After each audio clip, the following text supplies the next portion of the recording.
ho ampoko ny sosy fitahina. Ataovy amaina zany. Halleloia. Efa tokony vavaksika amin'ny tenin'Andriamanitra. Ilaitsika ny tenin'Andriamanitra. Halleloia. Atsika hitsangana ivavaka ny tenin'Andriamanitra. Raha misy antony tokony hivezivezenao ny tokotany dia zao ny fotoana dia hifantoka amin'ny tenin'Andriamanitra.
ianareo dia miara manao aleloha mampiloana nareo isa roa telo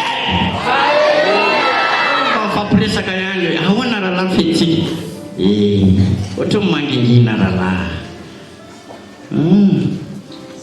fa atao mitompo tsy manginginy miarabantsika rehetra aloha amin'ny anaran'i Jesosy tafahoana indray eto amin'ity tranon'Andriamanitra ity izay toerana anotontsika n'Andriamanitra ivavahantsika eo anatrehan'ny tompo andrenesantsika ihany koa ny havatr'Andriamanitra miaraba ny iray mpianakaviana rehetra ihany koa amin'ny anaran'i Jesosy nahatratran'ity androany ity raha falany rahalahy ray mpianakaviana rehetra dia mba manao aleloha mafy ho an'ny tompo isa roa telo raha falo isa roa telo zany hoe tsika rehefa faly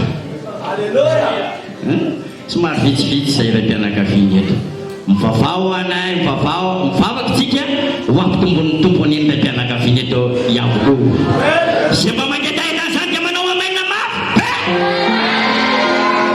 zay tsy mangetahita moa dia afaka tsy manao amaina ianao atsakana hitana zay aloha vitsivitsy eo aminareo izy aminy fa mety amin'ny ranahy mibetsaka ty avoloha rina kely eo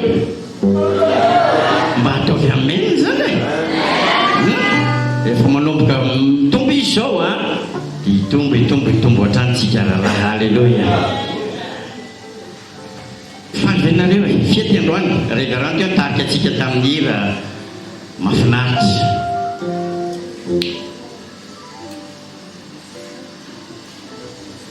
araka ny tiany rahalahy teo eo pasteur miaraka amintsika eto ray aman-dreny lehibe izay miaraka amintsika eto tompona andraikitra voalohany noho ny antony satria eo ny fampo